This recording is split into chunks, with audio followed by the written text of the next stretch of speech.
The diagnosis, this simultaneous diagnosis treatment is, I want to know about this life situation. I want to know. But as soon as some resolution comes, I see, this is now finished.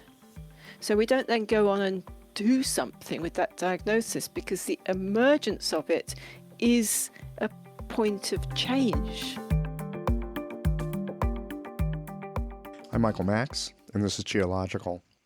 Our patients really are our best teachers. The lessons aren't detailed on a syllabus, and there's no telling when something surprisingly thought-stopping gets said. Sometimes it comes from that interview portion of the treatment. More often, I find it happens as a kind of offhand remark, but it lands in a way that stops my world, and it makes me reconsider everything. This happened just the other day as a patient of mine was telling me the story of an ex-boss, a brilliant guy, tough. Nothing really got by him. And then my patient says, he was smart, but I know him. He's running scared. His mother's always whispering in his ear and saying, you're no good and you'll never be good enough. Why it is that at times I hear there's something beyond the something, I got no idea. But I heard it in that moment, and I got it in that moment, that there are voices whispering in our ears. We all got them, and we've had them for a long time, so we think that voice is ours. But maybe it's not. I suspect these voices show up in our work as the resistances our patients have toward being kind to themselves, or the way they're driven by a particular story, belief, or habit. I hadn't thought about it from the perspective that the whisperings from some adult of influence could be setting the pivot that our patients' lives spin on. And it's been an invitation for myself to note, what's my voice in that internal dialogue called thinking? And what might be the voices of parents, teachers, preachers, or fragments from television advertising, or the overheard conversations of people that we had imagined were better than us? It's a question that I hold in my mind these days when working with patients who hold a particular adamant view or are looking desperately for me to agree with them. Who is it that has their ear? What are they saying? And how does this relate to what shows up in my patient's mind, body, and spirit? I'm not talking about some kind of psychoanalyzing here. I'm suggesting that there are stories that our patients hold dear. Perhaps they're trying to live up to something, or still trying to get away from a judgment that they don't want to believe about themselves, or they're attempting to use medicine in a way that allows them to feel they're right, correct, and intelligent. What is the long-forgotten yet potent influence still being whispered into their ear? The beautiful thing about the medicine that we practice is that we don't need to process this psychological information with them for healing to arise. We just bring it all into the spiral unfoldment of the 5 phases and the 6 chi, and allow nature and the patient's own inner resources to allow for a wider range of possibility. Of course, there are situations where referral to a good therapist is the responsible thing to do, but do consider that there are other voices in the treatment room. Keep your ears open for them. We're about to get into a conversation on presence, non-doing, and the kind of natural action that arises from the experience of stillness. As practitioners, our job is to help, but often we are jumping to action through theory, protocol, or something that a friend passed along, which might have its place at times, but knowing what to do from a deeper sense of hearing what a patient needs, that's a different story. The theories and mental maps that we have can be helpful, but what do you do when you're in clinic and the map doesn't match the territory? How do you navigate in those moments? We're going to get into all of this in a moment with Alice Whieldon. These conversations come to you through the generous support of our sponsors and members. Blue Poppy, your new one-stop shop, has speedy shipping options on everything that you need for your clinic. It's Women's Health Month at Mayway Herbs. Check out their new website for learning resources on helping women with herbal medicine. Are you a creature of habit?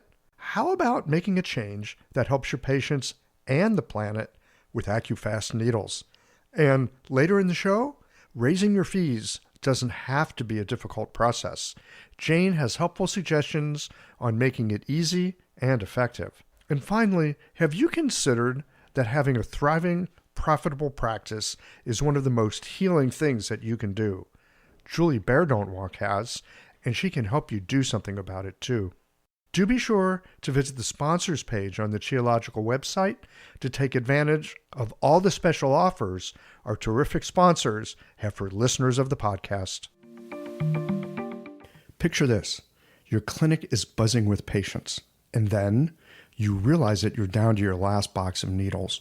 No need for panic, because Blue Poppy, your one-stop shop for all your acupuncture needs, they ship orders received before 3 p.m.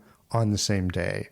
With a quick visit to Blue Poppy's website, you can order premium needles, herbal formulas, and that special Dr. Bob's oil that your patients love. Blue Poppy understands practitioners can't keep patients waiting. That's why they strive to get you what you need when you need it. From high-quality Chinese herbs and formulations to acupuncture supplies and clinical essentials, Blue Poppy has served practitioners for nearly 40 years with products that meet the highest of standards. Discover everything Blue Poppy has to offer by visiting www.bluepoppy.com, and don't forget to subscribe to their mailing list for exclusive offers and more. Hi folks, I'm Yvonne Lau, president of Mayway Herbs. May is Women's Health Month, and as a women-owned and women-run business, we especially love how Chinese medicine can support wellness through every stage of a woman's life. So in this month's newsletter and podcast, we're covering topics like PMS, pregnancy, menopause, and osteoporosis. We'll share expert insights and effective treatment strategies you can put to good use in your clinic. Our Plumflower brand line includes herbal tea pills, tablets, extract granules, and organic herbs, all of which you can find on Mayway.com, and where you can also find articles, videos, and other resources to support your practice. Since 1969, Mayway has been a trusted source for high-quality herbal products. In these challenging times, please know that we remain committed to keeping our products accessible and affordable so you can take care of yourself and your patients. As always, thank you for supporting Real Chinese Medicine. Daily habits and routines feel comforting, familiar, easy, automatic. That's the power of repetition. You've worked out the kinks and can do it with your eyes closed. But what if you shook things up? What if you ditched the old routine and tried something new? Hi, I'm John Sten. I've practiced acupuncture for over 30 years, and together with my wife Kelly, we created the world's first eco-friendly acupuncture needle.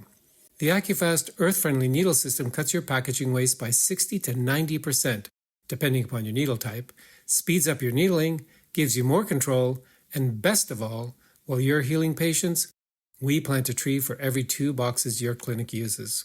Thousands of acupuncturists have already made the switch. In just the last year, they've helped plant over 16,000 trees. Since we started, that number has grown to over 50,000. So break the routine. Be the change. Visit acufastneedles.com. Your patients and the planet will thank you. You'd be surprised at how much there is to say about non-doing. Word of caution here, this episode is best not listened to if you're driving or operating some kind of heavy machinery or anything that's got sharp blades. Best to settle into a cozy corner with a cup of tea. Here we go.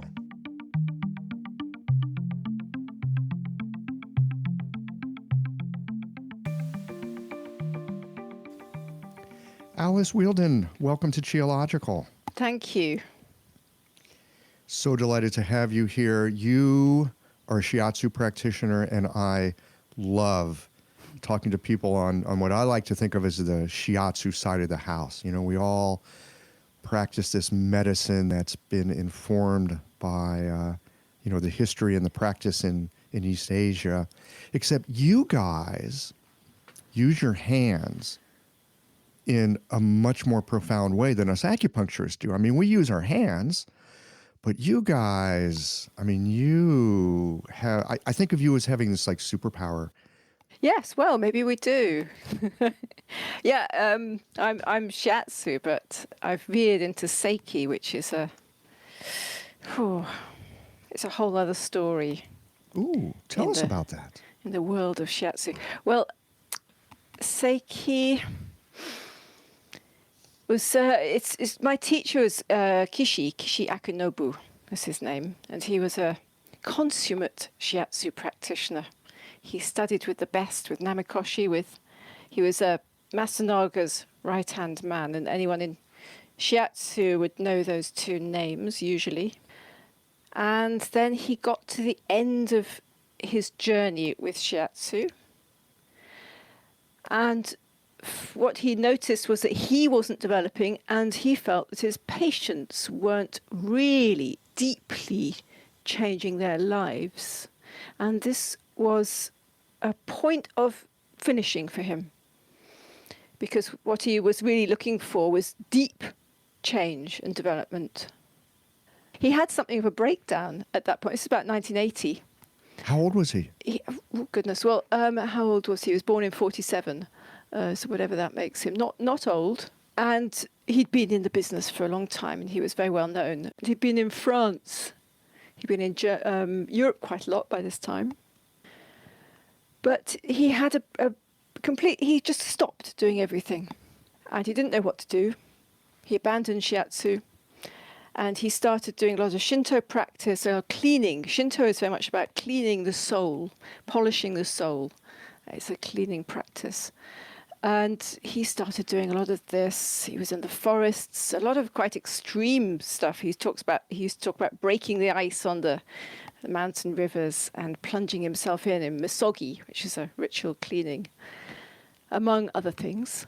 And he had 3 days of spontaneous movement, which I could talk a bit about later. Just it's in the Shinto tradition, this self-cleaning, spontaneous movement. It's called Reido in Shinto. And there's 3 days. 3 days. He says he was perfectly conscious. He could answer the telephone, but there was just this movement, cleaning. And at the end of those 3 days, it was just quiet, just peaceful. And he took a glass of water and really noticed. He talked about noticing how wonderful this glass of water was, just the clarity. And then gradually people started asking him for treatments. And he said he didn't want to do shiatsu anymore, but something else emerged. He started doing sessions again, but it was different. And this was what I think he originally called it something like Shinto or shamanic shiatsu and Shinto shiatsu. He played with names, but eventually came up with Seiki or Seiki Soho, which is notoriously difficult to translate. And he'd moved on naturally from shiatsu, but it's still within the shiatsu tradition. So he's been a huge influence. He died in 2012, but he's been an enormous influence on certainly European shiatsu, and also in the States and Canada. There's been this quiet but enormous influence of Kishi over the years, and he's influenced particularly some of the better-known teachers in the business.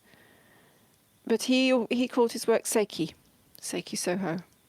You said that Seiki Soho is a little difficult to translate. How would you translate it? Well, I wish I'd looked it up again for this. It's guidance and harmony, but Kishi would call it different things. It translated differently at different times. But really, it's a kind of guidance towards harmony. Guidance towards harmony. Oh man, that I hear those words and I just kind of want to pause for a moment, right? Just like let that sink in. Guidance towards harmony. Well, I think a lot of us acupuncturists, we often talk about harmonizing.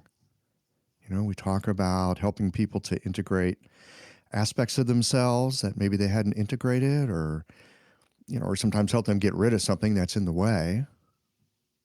There's all kinds of different ways we have of helping people. But when I think about guidance towards harmony, that just opens up all kinds of possibilities in my mind.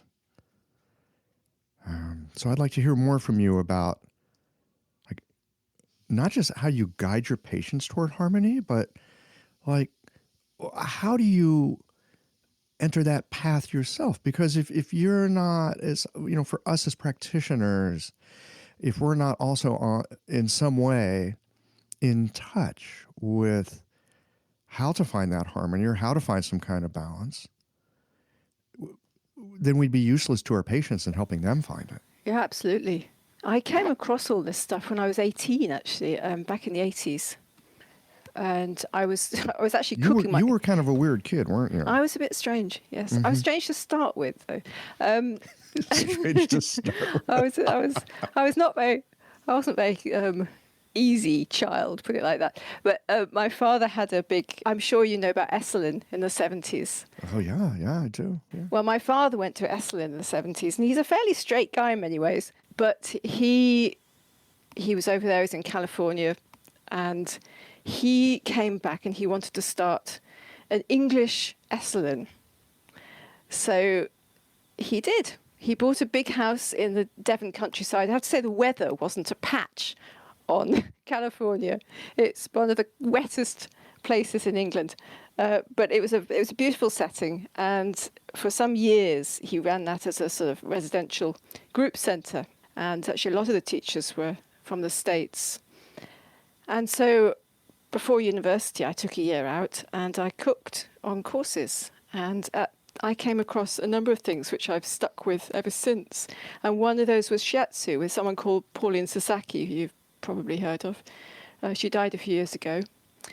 And turns out, I only found this out many years later, that shortly before that, she'd been Kishi's girlfriend. And she became a big name in shiatsu. And so I met her at that point, and I was very impressed. But it was, and then I trained in shiatsu with the shiatsu college where our mutual friend Nick Pohl also, he was one of the young teachers there at the time. So I trained there in the early 90s.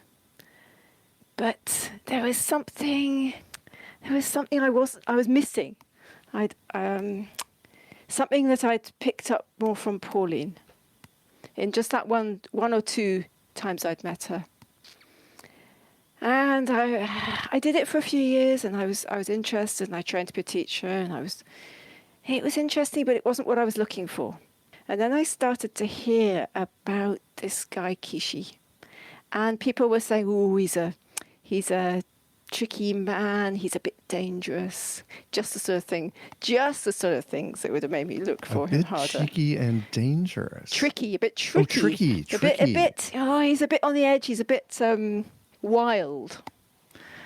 And so I was hearing about this guy, and then someone just said, "Oh, he's in London. Do you want to come for a treatment with him?" And I leapt at this. This is about 97 or so. And immediately I met him, and he sat down beside me. I thought, this is it. This is what I was looking for. And so that's how and then that was it. I was hooked. And I started going on his workshops, and they went to Japan, and eventually we were kind of looking for a project to do together, and I suggested writing a book together, and he said yes. So this was 2008, 2009, somewhere around here. And so we then worked on the book together, and very sadly, the year after that was published, he died. He was only 63. But at least we had the book. And the time that you'd spent together. Yes, absolutely. Okay. So you meet this guy. He's in town. Hey, let's go get a treatment with him. You sit down in the room with him and you go, this is it. Yeah. Tell us more about the it. He sat down there, and his presence was safe. It was more than safe. It was expansive, and it was solid. And he was real. He wasn't trying to do anything to me. He wasn't trying to change me. He was just there. And his touch was the same, this very alive but very solid, present. He was very present. And that was just an immense relief. It was like I'd been looking for that for a very long time, this quiet but very powerful presence. So yeah, I think that's what hooked me. I mean, it's very hard to describe that. It's such a, it's almost it's a palpable. It's good. Yeah, perhaps an appropriate word. It's It is appropriate. yeah. This feeling was a thick air. Yeah. I mean, we can feel with our hands. I mean, we can feel with our sense of touch. And there is another way that we have of sensing, beyond with using our proprioception. Yeah. When we're with somebody, right? You can walk into a room and go, safe. You can walk into a room and go, uncomfortable. What's interesting to me is you just described how you felt safe, expansive. There's a sense of safety, expansiveness, and solidity in his presence. And yet he was described as being a bit tricky and wild. Well, he was very real. He was a very real man. I mean, well, back then, I think he'd had fairly wild youth. He'd travelled the world. He'd had lots of girlfriends. He was not averse to a night on the tiles. And he was his own man. And so I think that a lot of people noticed that about, they took that about him to be a little bit questionable. But he was, so he was interesting in that way. But he had a great integrity. I mean, he was ruthless, but he had integrity. He was quite a mixture. Ruthless and has integrity. You know what? When I grow up, I want to be that kind of practitioner. Seriously. Yeah. I mean, we often have this idea, people that are in the alternative healing arts, Chinese medicine, East Asian medicine, harmony, and we're gentle and we're nice. And yeah, I like that.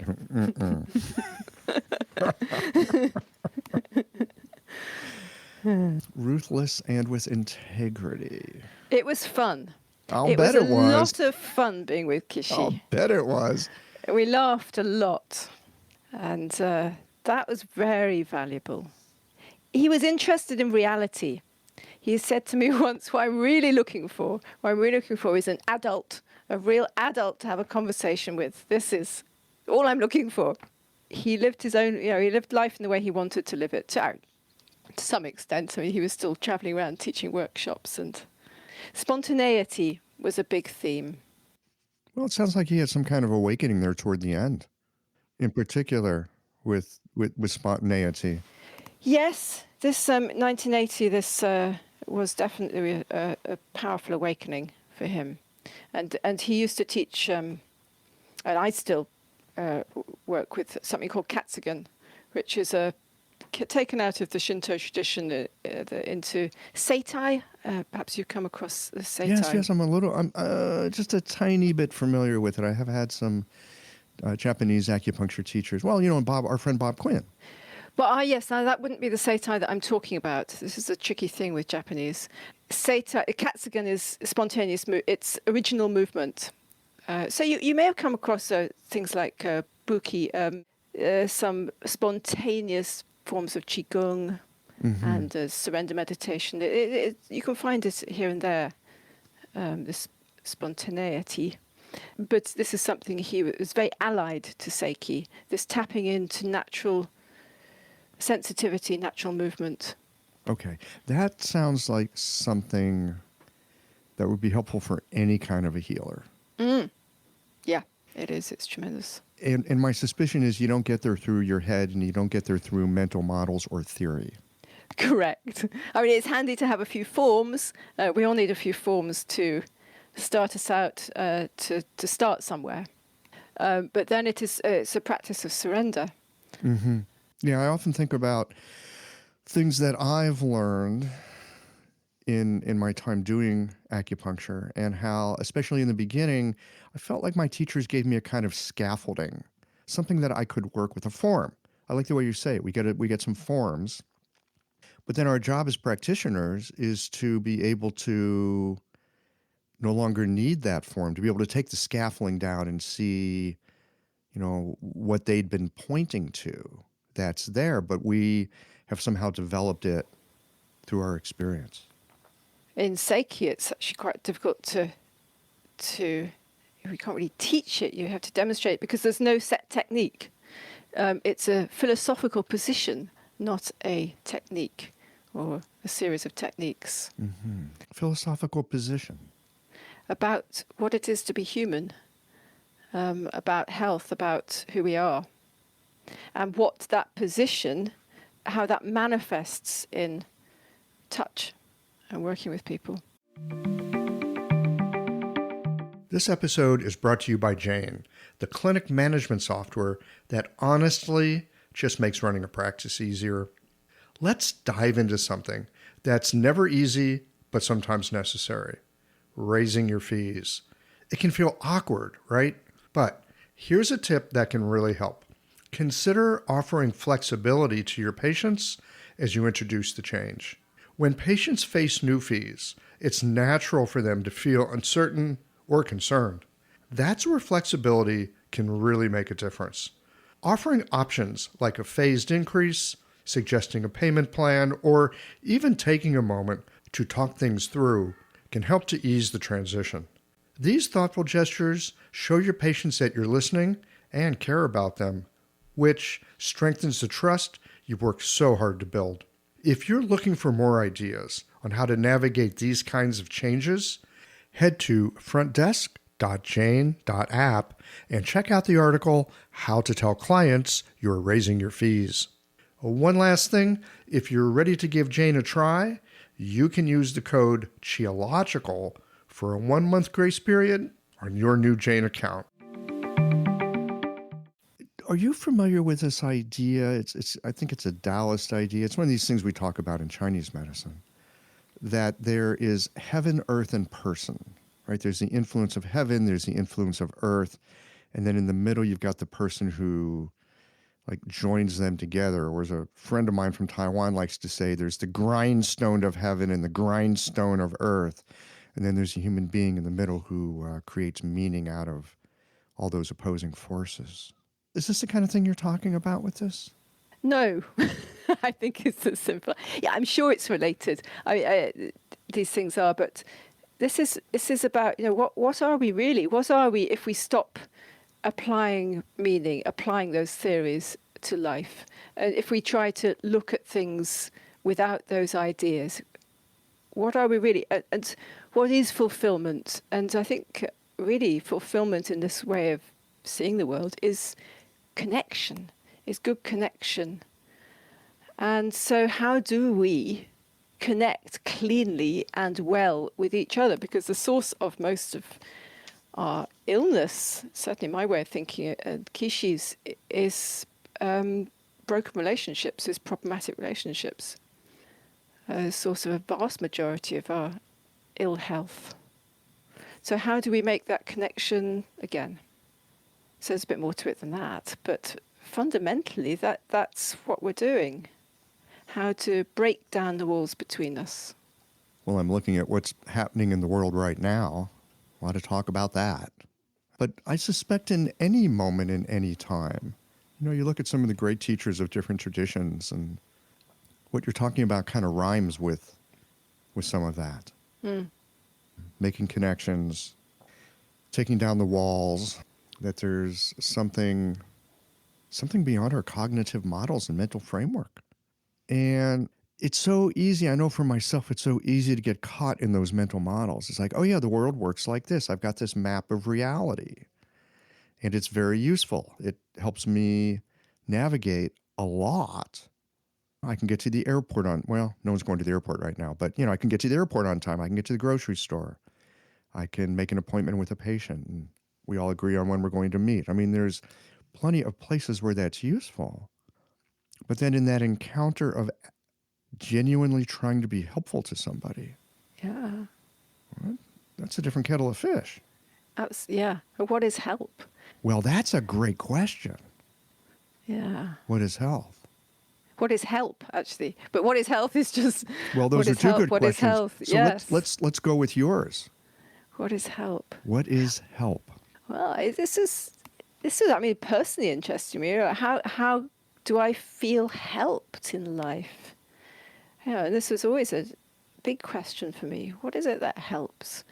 And in Seiki, it's really what helps is being really seen just the way you are. But to do that, it sounds so simple, but it seems to be the hardest thing is to really set aside your agendas, your ways of seeing people, and really get them. I mean, this is the practice in itself. It is a practice of service, but in that service, you have to keep cleaning your own agenda and work to recognize this life situation, we say, this particular life situation. And in a way, that's the whole of it. That's the Seiki session. But we have to find ways to do that and help ourselves do that. Simple, not easy.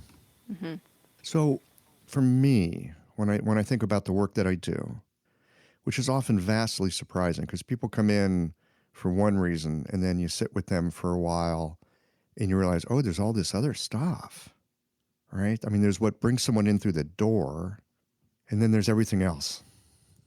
And maybe this comes from the medical model of the modern world, or maybe this comes from the marketplace of capitalism, the agreements that we have with each other about, oh, you've got this problem and you're bringing it to me so I can, air quotes here, fix it, right? And a lot of us practitioners, we're very happy to think that we have fixed people.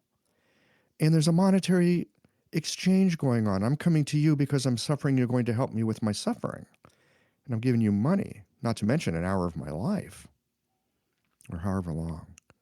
And yet what I hear you talking about here, and it's something that I feel like has infused my practice, it just shows up. There is that question of what is help, and there's that question of what is healing. And there's that question of who is doing the work. And again, as a practitioner, it's easy to have the stance of, I'm the one who knows, and I'm the one who's doing something. Mm-hmm. Sometimes that's helpful. Sometimes it's not. Often it's not. And sometimes spontaneously things happen with our patients, and we go, where did that come from?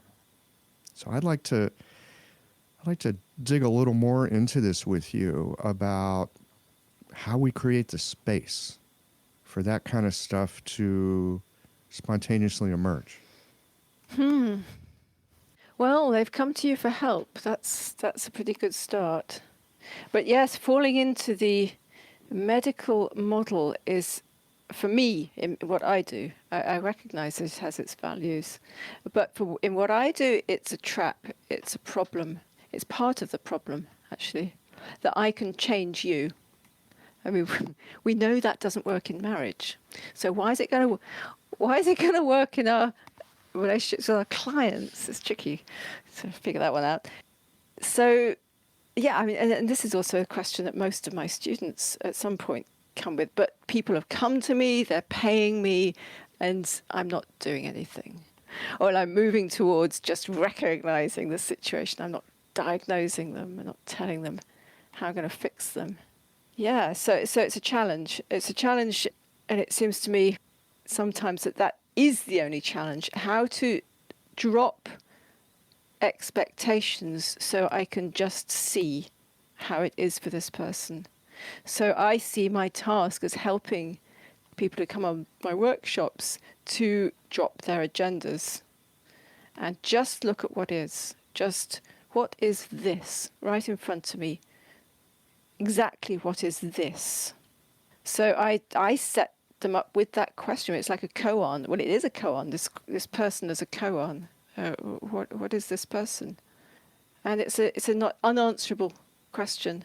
But the inquiry is, people come back. People want this. People want to be met with this kind of acute awareness and listening and recognition. It's recognition. I see how it is for you. This is what they were looking for. We don't really want people to fix us, do we? I mean, you ask for advice, but you don't really want to take it. And this is the same for, I think, everybody. Actually, all we really want is to be got. And then we can move on. It's like we keep making this communication, it's not being heard. So we keep at it. And whether that comes up as stomach problems or headaches, whatever, being got is crucial. You know, I hear you use this phrase, I see how it is for you. Mm-hmm. I just wrote it down here because I do not want to forget that. Not that I would forget it, because I hear you say it and I go, that's right. I mean, I just feel it in myself. I feel it in myself because I can think of the times when somebody has just simply seen me. They're not trying to change anything. They're not trying to do anything. They're simply noticing, oh, this is you. Here you are. And I know how that feels. That's just like falling in love, right? Here's the other thing for me. I think about in clinic when I'm working with people. I spoke with someone else about this recently, about how I'm not that good of a diagnostician, right? You're supposed to be really good with diagnosing in Chinese medicine, right? Like scholar traditions and like look at a tongue, feel a pulse, ask a few questions and, like nail it, know what it is, know who someone is. And I've never been that good at it. I just, for whatever reason, I can like talk myself into any diagnosis if I think, it'll fit. Oh, I think they're this. And I see all the signs that point to that. Now I feel good about like what I'm going to do because everything fits in my mind. But is that actually helpful? And a lot of times it's not. That's what I've found over the years. And so over time, I found that for me to be of any help to people, I have to wait for them to tell me what they need. And I don't get that until I can sit in that place of, oh, I see how it is for you. I mean, it's really helpful hearing you say that because I haven't had a way of like putting words to this process of mine. But it is this, when I can be in that place of, oh, I see how it is for you. And I get this response back from them that's like, yes, now something can happen. Yeah, it's a nice moment of human contact. Yeah, it works as well. But if we try and make it work, it doesn't work. Well, yeah, life is funny that way, isn't it? Yeah, we can't technique it. You can't technique it, no. People. Well, I mean, here's the funny thing about technique. You can technique certain things. You can technique to a certain degree. Yeah. But you can't technique what we're just talking about. No, and I suppose for me, I was just about to actually disagree with them. I think, of course I see the value of techniques, I guess. But what we're looking for in Seiki is the technique fresh, coming from the person. This technique wants to manifest, never to do it to the person. And this is a very different feeling because we don't have this diagnostic idea in Seiki. And in fact, it shouldn't really be shiatsu, that the diagnosis, this simultaneous diagnosis treatment is, I want to know about this life situation. I want to know. But as soon as some resolution comes, I see, this is now finished. So we don't then go on and do something with that diagnosis because the emergence of it is a point of change. So, I recognize this. I move on. So it's a very different from the medical model. Yes. Well, this is, how do I say it? When I was in school, I was very attracted to a lot of the Japanese acupuncture that was being taught. And it was because, number one, there was a lot of hands-on. And there was this constant sense of inquiry. What is this now? What is this now? Where is this now? Who are they now? Who am I now? Where are we now? Yeah, I think it is a particularly Japanese sort of approach. The idea of practice alone, something comes from the practice itself. We're not practicing for something, the practice is it. And so when I'm inquiring, that's it. We don't have to do anything on top of that. It's not inquiry somehow then for an application for treatment. I think this is how personally I would think this, but this is where I think we have to go. Medicine's great for fixing bones. We benefit a lot from it, but we want to be people. We want to be human. We want to connect. I think people need help with this, and perhaps more and more. I would agree that we need help with that more and more. And, in some ways, it's such a funny world, the way things go. We've got all this social media, which ostensibly is about connection. It gives, I don't know if it's right to say the illusion of connection, but it's like it has a promise of connection, but it just doesn't completely deliver. Yeah. Yeah, I agree with you. It's both one thing and the other, isn't it? We are connecting. I feel connected. This is good. I wouldn't be doing this without a computer, this great distance between us. And I've had some fabulous connections during this few months of not really going out much, and really felt very connected with people all around the world. And yet we're missing craft. We're missing this touch, this analog connection as well. Yeah, I am totally analog. I mean, one of the reasons I love the work I do is because I'm so damn analog. And I'm also digital. I mean, I'm kind of bilingual, I guess. You could say I too in this time have appreciated the ways of digitally connecting and that it's been available to us. At the same time, I recently started seeing some patients, just taking it very slow, having not been sitting with people, sort of face to face, heart to heart, biofield to biofield, however you want to describe it. And then to do it after not having done it for a few months, it's delicious. And there really is something about being in the presence of another human being. And I've had that idea in my mind that there's that, but to not have it for a period of time and then to get a taste of it again.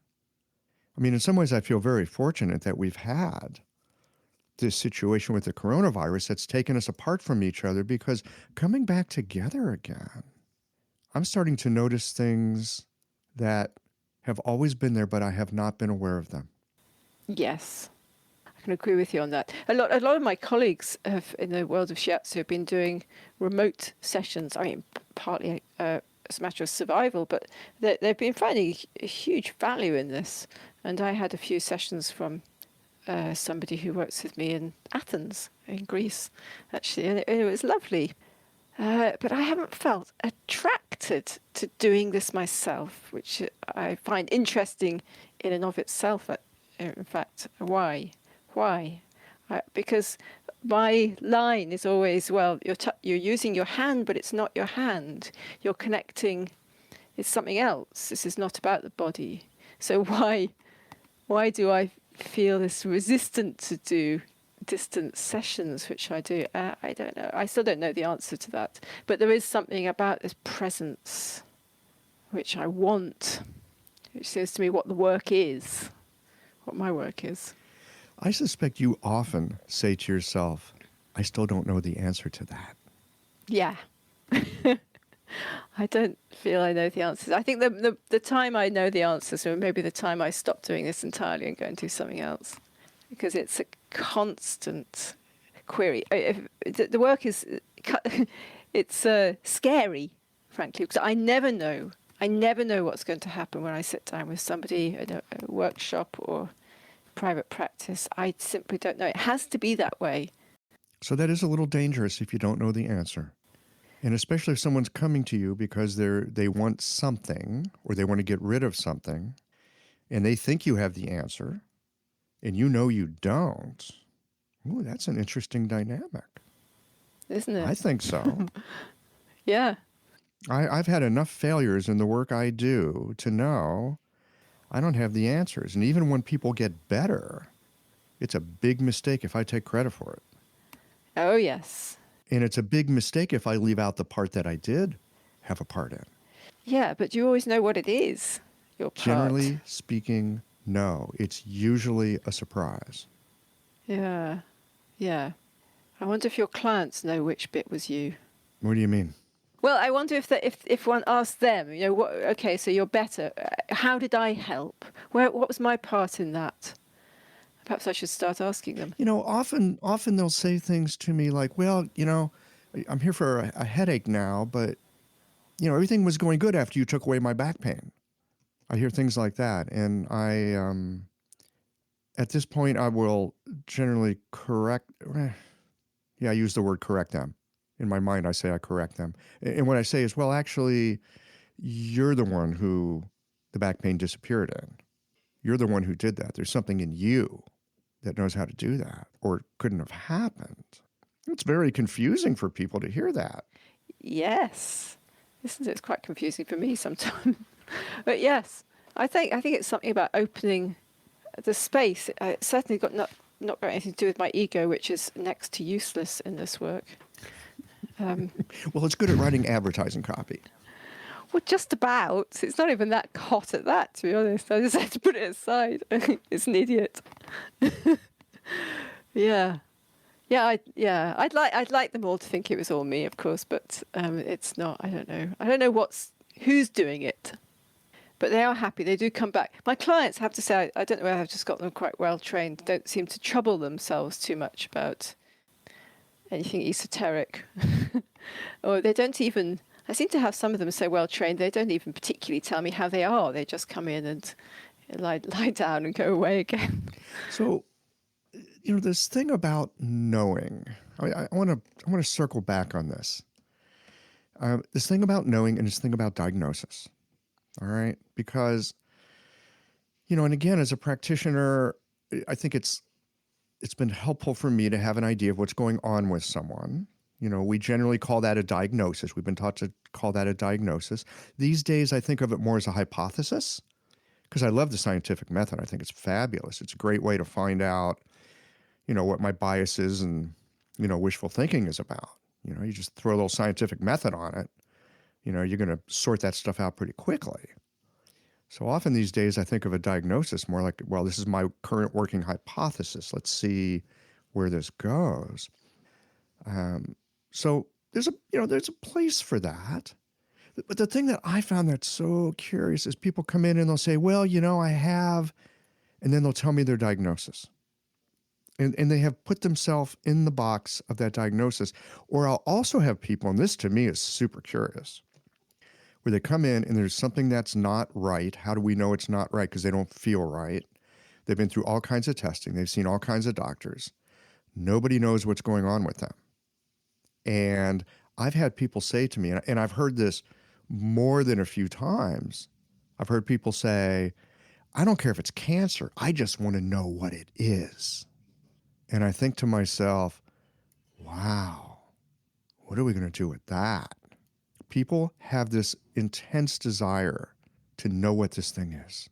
Yes, I was just trying to think whether anyone's actually quite had come to me with that. It's probably slightly different from acupuncture. It's perceived slightly differently. But yes, they do. But what I really noticed, though, is that they kind of know. They kind of know what it is. But it's not necessarily, that's not everybody, but people often have an idea of what it is, really. But it's not something which they could tell a doctor, a medical doctor.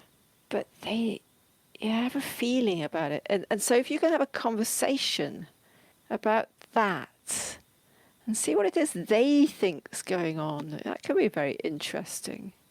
And give a little space to that. And even acknowledge that maybe things won't change. That could be an interesting one. So, for me, it's down to, again, really, and I'm by no means perfect at this, but really, really hearing people, really hearing what's going on for them seems to me something that just takes, I think I've nailed it.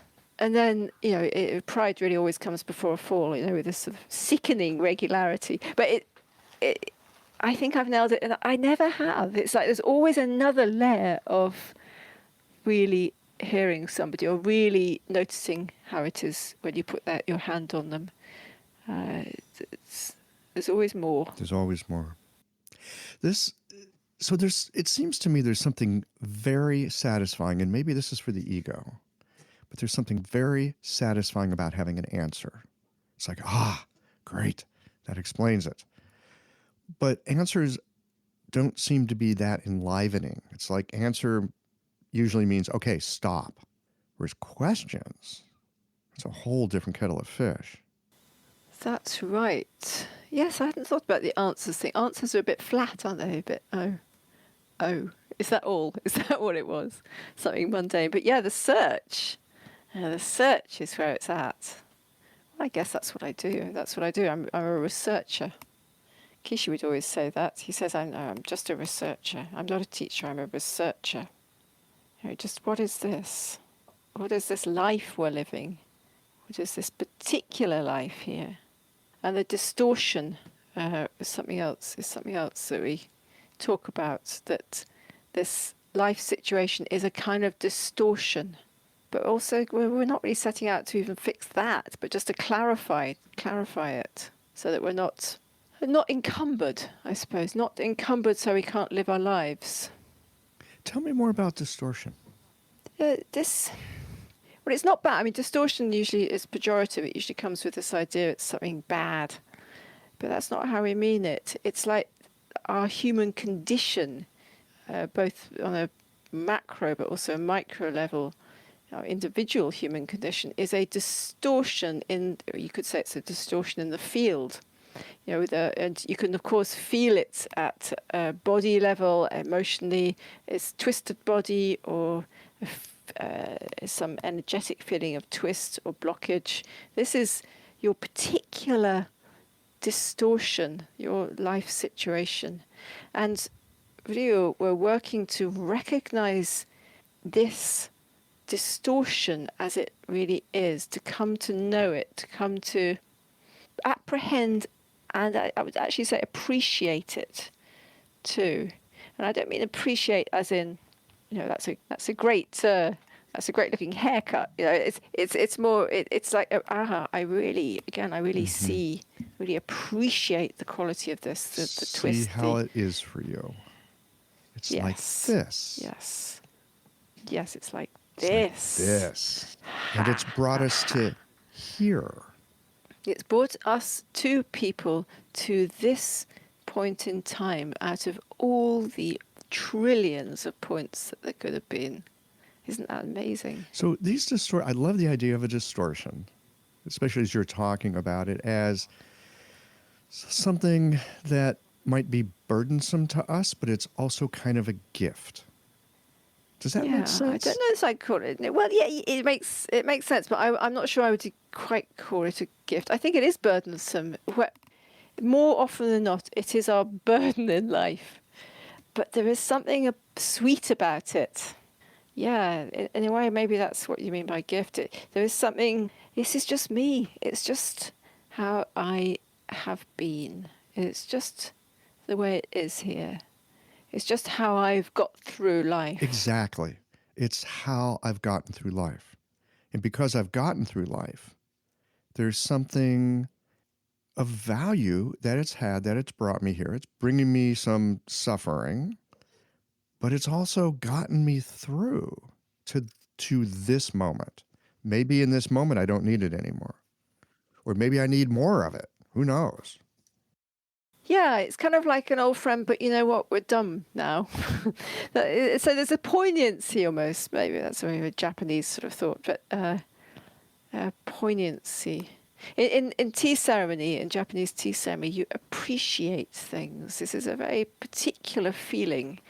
So at the end of the ceremony, you will appreciate the tea bowl and appreciate the utensils. And this is you pick them up very carefully and you look at them and you really take them in.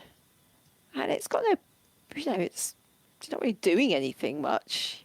except just recognize and appreciate. I think that's been useful to me. And it stops time. We're not rushing to fix, and we're not rushing to come to some agreed end point where we're all perfectly healthy. We're appreciating, we're taking our time here to appreciate where we've come to, where we're at. And that has, to me, a lot of value to it, the process. When you say endpoint, that we're not coming to some endpoint, it seems to me, when I think of medical model, when I think of the kind of life I've lived and what I believed about health and medicine and all that, that there's this, I'm not going to use the word perfect, but there's a state that's considered healthy. Mm-hmm. You know, when people are trying to get to it, all you got to do is look on the internet, and there's all kinds of ads and websites and methods and this and that to, you know, get you to that good place that you're not in, but don't worry, we're going to get you there. We're going to get you better than you are. We're going to fix you up. And I look at that and I hold that for a moment. I can certainly live into that because I have lived into it. And then to hold that side by side with just appreciating the catastrophe of what life is and where it's brought us, with all the wonderful things it's brought us and all the challenges and difficulties and suffering that it's brought us, and to hold those without too much comment about good or bad. Yeah. It's pointless, really. Is this good or bad? I don't know. But there's a lot of good and bad. People are always talking about good and bad. And it seems that just might be getting in the way of appreciation. Very much so, yes. And in fact, the medical model, a poor medical model, I feel a bit sorry for it. I'm doing it down badly, but it sort of depends on this idea of there is good and that there is bad. But actually, it was Ram Dass who said something like this many, many years ago, something about meeting people, but you don't have to be a full-time cancer patient, do you? You don't have to go professional on it. You can be you, and you're a cancer patient. So what is health there? You know, maybe you're really healthy. You got cancer, but you're actually really healthy as well. There's you, and it's not all bad. Having a thriving, profitable practice is one of the most healing things you can do as a healthcare practitioner, because a robust business is the ultimate expression of vital chi, and that's the heart of our medicine. I'm Julie Bairdontlock, and I help practitioners grow nourishing, profitable, authentic businesses that embody the generative cycle of Chinese medicine. This isn't about all yang all the time. It's about expanding your own internal capacity, growing collaborative relationships with your patients for ethical patient retention, and marketing as an extension of this medicine, not a necessary evil. You already know that everything is connected in your patients' lives and bodies. The same is true for your business. When we align your systems, your schedule, your pricing, and your offerings with you, we create flow, which means more spaciousness, more impact, and more joy. When you are in the flow, fully resourced in terms of chi, time, and money, your business becomes a source of healing, not just for your patients, but for you. Let's grow something rooted, radiant, and real. Visit lifeflowconsulting.com to learn more. This is really, really true. This is so true. You don't have to be a full-time cancer patient. I had the great good fortune when I first started practicing. I'd just gotten out of school. And a person that I used to work with, her father had just received a diagnosis of lung cancer. They opened him up. They looked around. They went, yep, okay, go home. You got 6 months. And so he started to come see me. She got him to come see me. And I'm so glad we're having this conversation. It's like, wow, look, 22 years later, now I'm starting to understand what's going on and why it was that every time he came into my clinic and he left, the place was brighter. Yes. And it's because he was not a full-time cancer patient. It's like he had cancer, but he wasn't a full-time cancer patient. There was this other thing. I'm not even going to attempt to put words to it. other than to say it is helpful and descriptive to say he was not a full-time cancer patient. He did not live for 6 months. He lived for 2 years. Oh, wow. And I had the good fortune to know him in that time. And my suspicion is it's exactly this.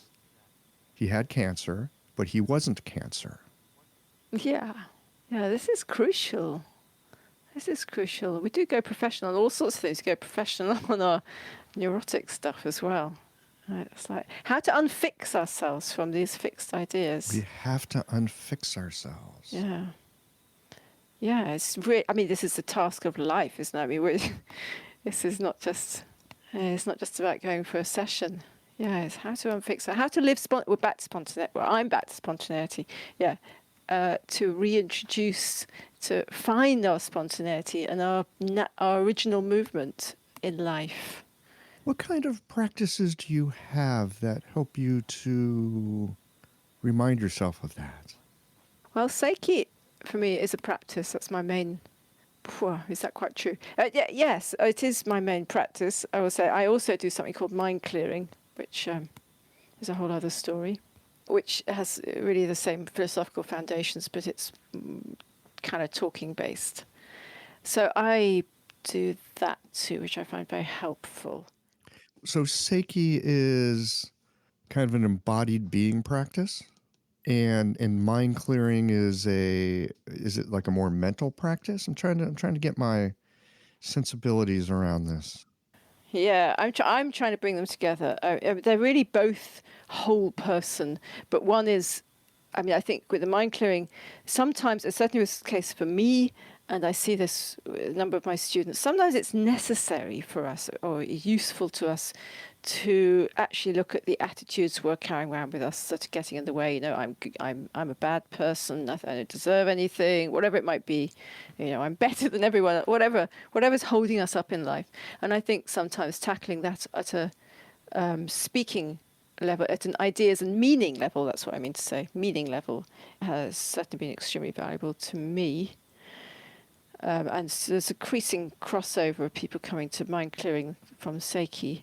And Seiki is experiential. I mean, I think my suspicion is that Seiki is dealing at such a depth level of the distortion.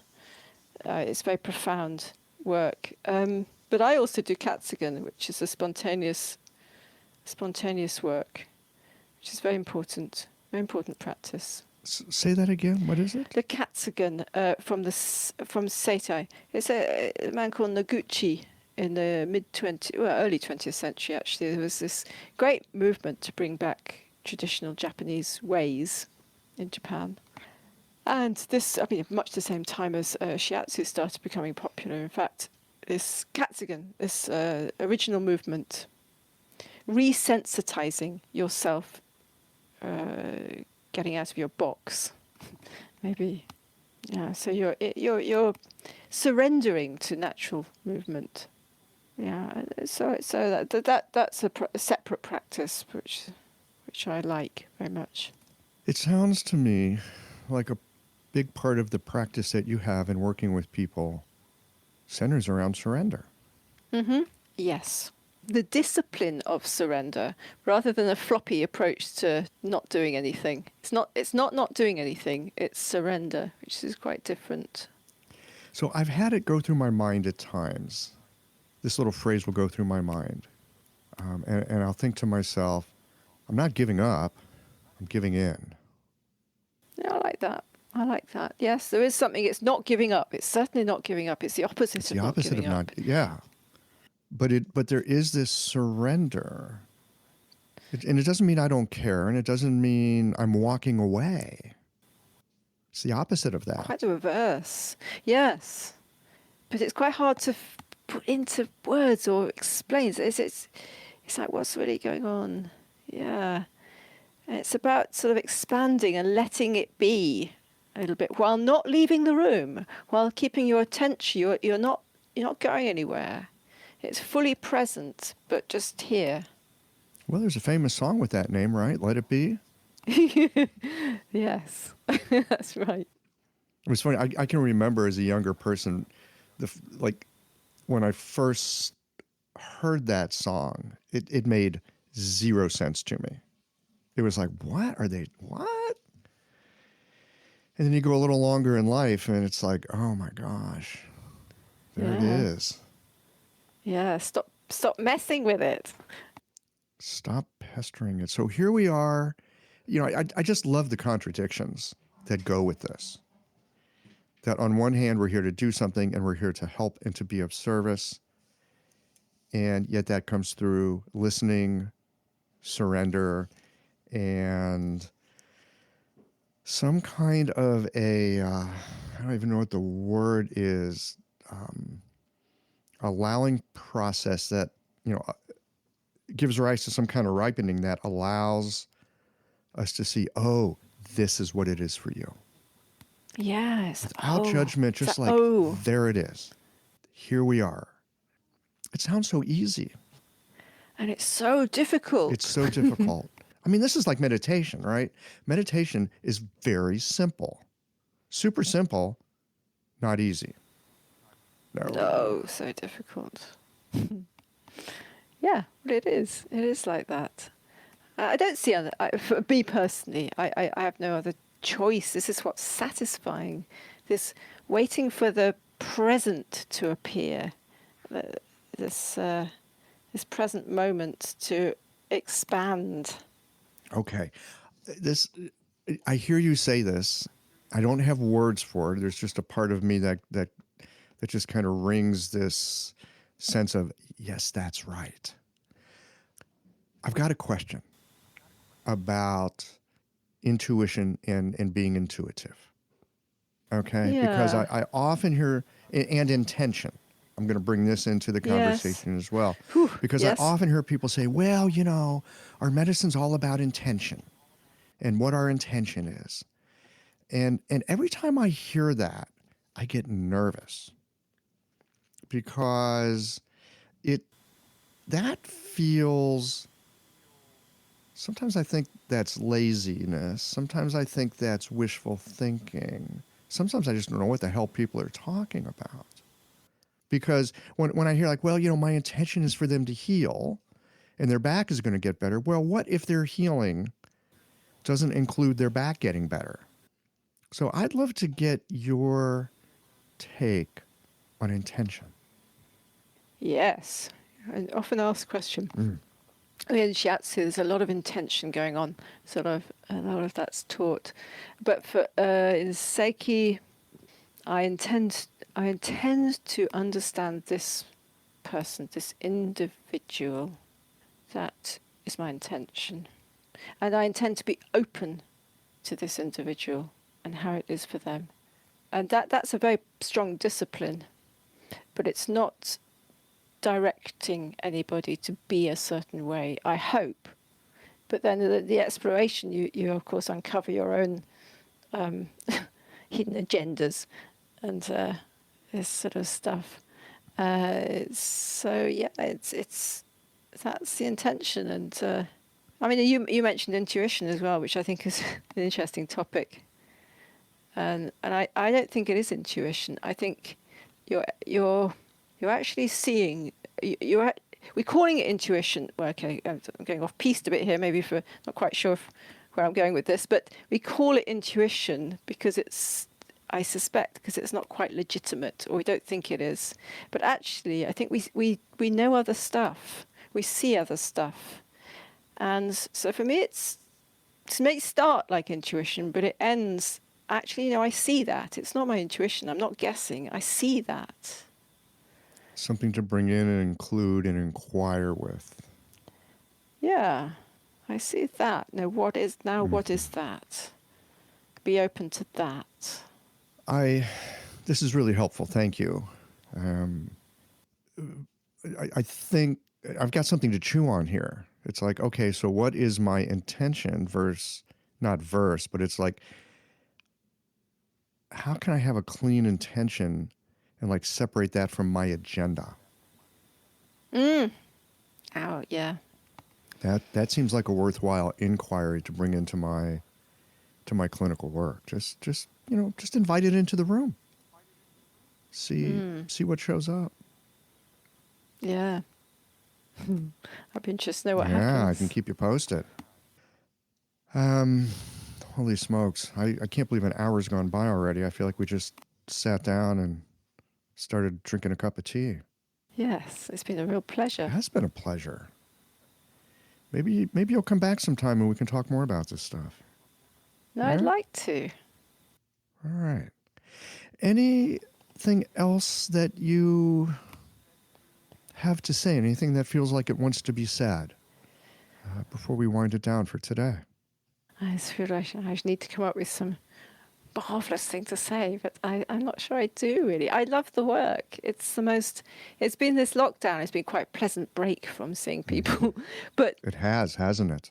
yeah, it has. It's been really quite restful. Thank you for naming that. That's helpful. I have too.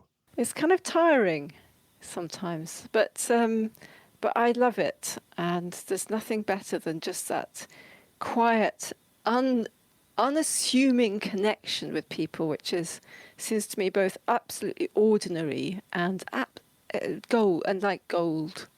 Deeply nourishing, isn't it? Alice, thanks so much for this today. Thank you very much. Well, here we are at the end of this episode. If you've listened up to this point, you're either a rabid fan of Qiological or the forward button on your podcast player stopped working. If you are indeed a fan of the podcast, you can help us to bring new episodes to our community of practitioners by supporting us with a membership or a one-time contribution. Details, of course, are on the website. That's it for today, friends. Join us again next Tuesday for another thoughtful episode of Qiological.